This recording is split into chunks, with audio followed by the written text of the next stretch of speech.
नमस्कार। आज हम लोग बात करेंगे झारखंड की लघु जनजातियों में से एक है शबर जनजाति। तो शबर जनजाति क्यों खास है वो जानते हैं। और झारखंड के लिए बहुत इम्पोर्टेंट है और झारखंड के होने वाले एग्जाम्स के लिए भी बहुत इम्पोर्टेंट है। तो यह एक लघु जनजाति है। ये आप ध्यान देखिएगा कि लघु जनजाति की संख्या जो है वो बहुत छोटी है। जनसंख्या इसकी बहुत छोटी है। तो यह जनसंख्या छोटी है किस हिसाब से? तो 2011 की जनगणना के अनुसार जनगणना के अनुसार इसकी संख्या जो है वो बहुत छोटी है। तो कितनी परसेंट की जनसंख्या है? तो यह जनसंख्या जो है ये की जनसंख्या 9,688 है, जो कि बहुत कम है जनसंख्या। झारखंड में इसकी जनसंख्या का परसेंटेज कितना है अगर देखा जाए तो 0.11%। पॉइंट के बाद 11%। ये ध्यान देना, मतलब लघु है इसलिए बता रहे हैं कि क्यों इतना कम है जनसंख्या। तो ऐसा कम है जनसंख्या इसलिए। तो आगे देखते हैं कि क्या है, क्या क्या इम्पोर्टेंट है सबर जनजाति के बारे में हम लोग क्या देखना चाहिए। तो सबर जनजाति कहाँ निवास करती है? तो यह सबर जनजाति झारखंड में जनजाति है ही, ये उड़ीसा में बेसिकली निवास करती है।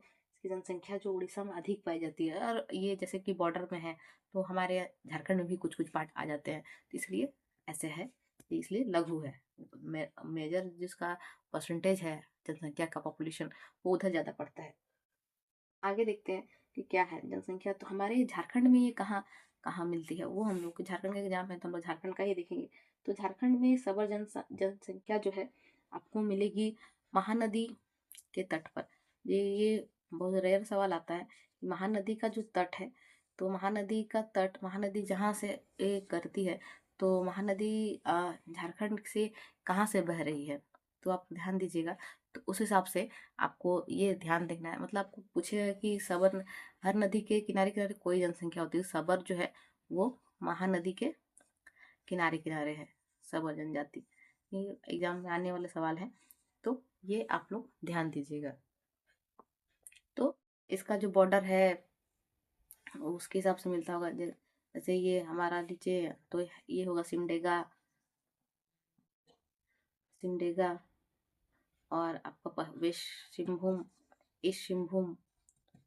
तो महानदी भी इधर ही बहती है, तो हिसाब से आप ये गौर कर सकते हैं कि ये कहाँ से बहती होगी। यहाँ मतलब बाउंड्री ऑफ उड़ीसा के, बाउंड्री के साइड साइड में ये रहती है सबर जनजाति, ये ध्यान दीजिएगा। इसका आर्थिक जीवन कैसा होता है, ये आर्थिक रूप से क्या कार्य करते हैं, तो हम लोग ध्यान देंगे कि सबर जनजाति जो है वो जंगल में रहते हैं। तो वहां पर वो कृषि का विकास तो हुआ नहीं है। तो कृषि तो वो करते ही हैं, अभी तो कृषि ही डिपेंडेंट है, लेकिन जीविका का मुख्य आधार जो है वो वन में रहते हैं। तो वन में तो कृषि हो नहीं सकता, नहीं होता है कृषि। तो वो क्या करते हैं, वन्य पदार्थ को खाते हैं, जंगल के चीजें, जंगल की जड़ी बूटी, जड़ी बूटी और आपके जंगल के फल हो गए, की लकड़ियों को बेचते हैं, जड़ी बूटियां बेचते हैं। और जंगल से इतनी सारी चीज, जंगल फल हो गए, जड़ी बूटियां हो गई, लकड़ी हो गई, उन्हीं को बाजार में भी बेचते हैं और उन्हीं पर अपना जीवन का निर्वाह करते हैं। तो उसके बाद हम लोग ये देखते हैं कि सबर जो जनजाति है उसको अन्य नाम भी है, अन्य नाम सबर जनजाति के अन्य नाम है जो आपके एग्जाम में डायरेक्ट सवाल आ सकते हैं। अन्य नाम क्या क्या है सबर जनजाति का? तो सबर जनजाति का अन्य नाम है साबर, साबर, सोरा, करिया, करिया बोलते हैं ईस्ट सिंहभूम में, पूर्वी सिंहभूम में करिया बोलते हैं, पूर्वी सिंहभूम में। और और एक है जिसको बोलते हैं हिल खड़िया, हिल खड़िया। स्पेस कम है इसलिए मुझे छोटे छोटे लिखने हो रहे हैं, आपको शायद नहीं दिख रहे होंगे, तो मैं हम फिर से लिख देते हैं, यहाँ पे लाइनिंग से लिख देते हैं ताकि दिखे। साबर, सबर है कॉमन नेम, सोरा स से भी है, सोरा, और करिया, और एक था हिलखड़िया। सबर को हिलखड़िया कहा जाता है, ये ध्यान रखिएगा, ये नाम है इसके, हिलखड़िया कहा जाता है। और ये करिया जो है वे सिंहभूम में कहा जाता है, सॉरी एक सिंहभूम में। इतनी आपको याद रखनी होंगी सब चीज़ें एग्जाम के लिए। जो थोड़ा सा अलग सवाल आप नहीं कीजिएगा तो एग्जाम में आप यही सवाल आपको मार्क्स दिलाते हैं। यह झारखंड के जो आदिम जनजाति में आती है, सबर 8 आदिम जनजाति है, आदिम जनजाति में आती है सबर। आपको ये ध्यान रखना है, 8 आदिम जनजाति आपको याद रखना होगा। ये आपके 8 आदिम जनजातियों में से एक सबर भी है, ये ध्यान देना है। साथ ही ये प्रोटो ऑस्ट्रॉयड में आते हैं, लॉयड प्रोटोस्लॉयड में आते हैं, ये भी आपको ध्यान देने या तो याद रखना है इसको। साथ ही ये सबर के 4 उपवर्ग हैं, 4 उपवर्ग हैं, ठीक है। सबर के 4 उपवर्ग हैं, वो याद रखिएगा। वो 4 उपवर्ग अभी हम बताते हैं आपको।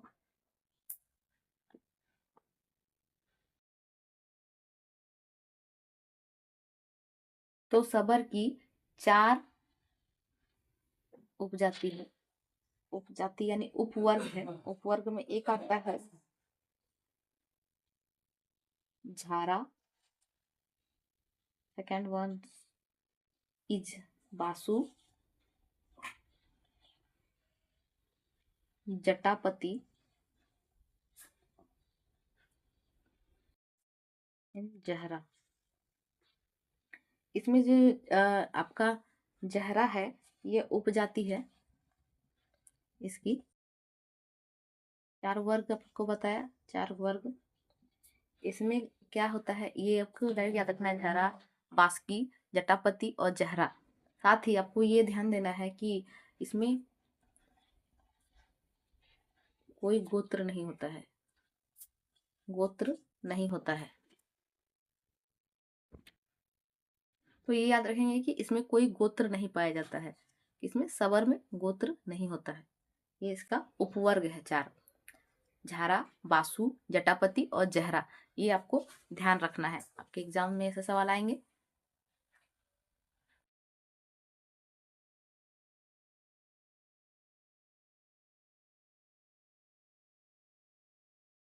इसका धार्मिक जीवन देखते हैं। धार्मिक जीवन, धार्मिक जीवन इसमें माता काली की पूजा की जाती है, काली माता की पूजा की जाती है, काली माता की पूजा की जाती है। साथ ही आने वाले पूर्वजों के लिए महिमा स्थान यानी एक महिमा स्थान होता है, महास्थान, जिसमें एक बूढ़ा बूढ़ी की पूजा की जाती है। मतलब एक ट्राइब ऐसा है जिसमें बूढ़ा और बूढ़ी देवी की पूजा की जाती है, ये ध्यान रखिएगा। धार्मिक जीवन कैसा है, काली माता की पूजा की जाती है। साथ ही महिमा स्थान एक जहाँ पूजा की जाती है जिसमें बुजुर्गों की पूजा, मतलब जैसे होता है ना हम लोगों में हिंदू धर्म में होता है जय जितिया पूजा होता है जो बुजुर्गों की पूजा होती है, तो उसी तरह सबर ट्राइब में है महिमा स्थान जहाँ बूढ़ा बूढ़ी की पूजा होती है, ये ध्यान रखना है। देवरी इसका धार्मिक प्रधान होता है,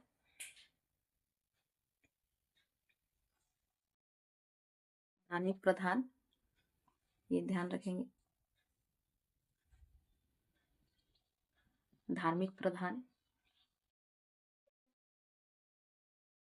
धार्मिक प्रधान होता है। ये धार्मिक जीवन कैसा है, माता काली की पूजा की जाती है, पूर्वजों की पूजा की जाती है, इसे महिमा सान कहते हैं। एग्जाम में आपका सवाल आ सकता है कि महिमा सान में किसकी पूजा की जाती है, तो बूढ़ा बूढ़ी की जाती है। साथ में ये भी आ सकता है कि कौन से ट्राइब में किया जाता है, तो सबर ट्राइब में किया जाता है।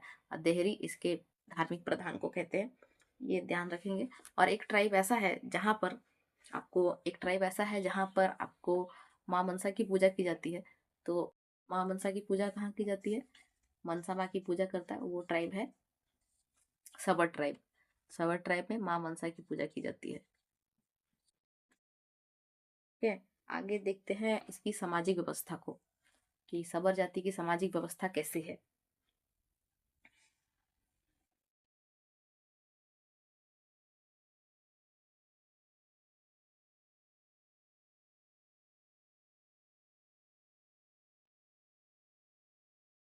सामाजिक व्यवस्था इसमें पितृसत्तात्मक है।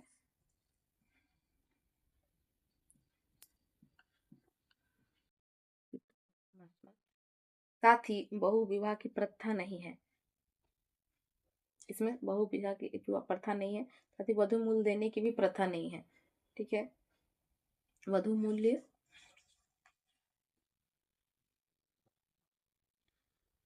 नहीं, बहु प्रथा नहीं है, लेकिन वधु मूल्य तो होता ही है। वधु मूल्य की प्रथा होती है, जिसे वधु मूल्य कहते हैं पोटे।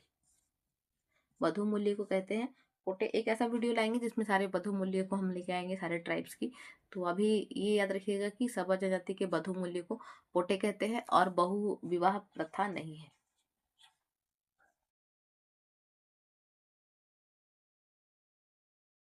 युवा गृह भी यहाँ नहीं पाया जाता है। देखिए, सबर ट्राइब में बहुत कुछ है। गोत्र नहीं पाया जा रहा है, युवा गृह नहीं पाया जा रहा है। तो ये सब चीज आप देखिए कि युवा गृह कहाँ नहीं होता है, सबर में नहीं होता है। गोत्र कहाँ नहीं होता है, तो सबर में नहीं होता है। तो आपको नोट डाउन करना होगा इस चीज को। जहाँ लघु जनजाति है, ये भी आपको ध्यान में रखनी है। आगे है, आगे जानते हैं कि सबर जनजाति के कुछ विशेष नृत्य होती हैं, जिसे कहते हैं डोमकच। डोमकच और पत्या सल्या, ये इसके डांस फॉर्म है, नृत्य है इसके, ये ध्यान रखिएगा। सबर ट्राइब्स की ये डांस फॉर्म का नाम क्या है? डोमकच और पत्या सल्या, ये याद रखिएगा। अब जानते हैं सबर जनजाति की प्रशासनिक व्यवस्था यानी सामाजिक व्यवस्था कैसी होती है। तो इसकी प्रशासनिक व्यवस्था कैसी होती है वो जानते हैं कि अपने गांव को ये चलाते कैसे हैं या अपने कस्बे को चलाते कैसे हैं। तो वो चलाते हैं, उनके ग्राम प्रधान को प्रधान ही कहा जाता है। प्रधान, ये ध्यान रखेंगे, ग्राम प्रधान को प्रधान कहा जाता है। साथ ही इसके जो सहायक होते हैं उसको कहते हैं गोड़ाइत। गोड़ाइत, गोड़ाइत का कार्य क्या है? गोड़ाइत का कार्य है संदेश वाहक का काम करना। संदेश वाहक का काम करना, संदेश वाहक के रूप में कार्य करना। और ये इसका जो पोस्ट है, ग्रामीण पंचायत में जो पोस्ट होता है वे वंशानुगत होते हैं। ध्यान रखेंगे, प्रशासनिक प्रधान को प्रधान कहते हैं, प्रधान ही कहते हैं जो इसका होता है प्रधान। ग्रामीण प्रधान को प्रधान कहते हैं। इसके जो सहायक होते हैं उसको गोड़ाई, जो संदेश वाहक का कार्य करता है। आगे जानते हैं सबर ट्राइब्स में, सबर ट्राइब्स में कुछ ऐसे पॉइंट्स है जो एग्जाम्स में पूछे जाते हैं। तो सबर ट्राइब में महाभारत में और रामायण में सबर जनजाति का उल्लेख है, में भी और महाभारत में भी, ध्यान रखिएगा। जनजाति का वर्णन मिलता है सबर जनजाति का। और ब्रिटिश काल में इस जनजाति को आपराधिक रूप से आपराधिक जनजाति अधिनियम में घोषित किया गया था। ठीक, जनजाति अधिनियम, अधिनियम 1971 के अंतर्गत रखा गया है। तो सबर ट्राइब महाभारत रामायण में था ही, और आपराधिक जनजाति अधिनियम 1971 में इसको शामिल किया गया है, ये आप ध्यान रखिएगा। तो सबर ट्राइब्स के बारे में आप लोगों ने क्या क्या पढ़ा है वो हम लोग थोड़ा सा रिविजन कर लेते हैं। रिविजन करना जरूरी होता है, तो रिविजन करते हैं। सबसे पहले सबर ट्राइब्स जो है वो लघु जनजाति है, ये याद रखेंगे, लघु जनजाति है। और साथ में याद रखेंगे कि यह जनसंख्या इसका 0.1% है। और इसकी जनसंख्या कितनी बताई थी? 9688। साथ ही यह महानदी के किनारे मिलती है, महानदी के किनारे मिलती है, ये ध्यान रखना है। और साथ ही आपको याद रखेंगे कि ये जंगल में रहते हैं। जनोत्पाद, जंगल में जो प्रोडक्ट होते हैं उसी पर ही ये निर्भर होते हैं, जंगल पर ही ये निर्भर होते हैं।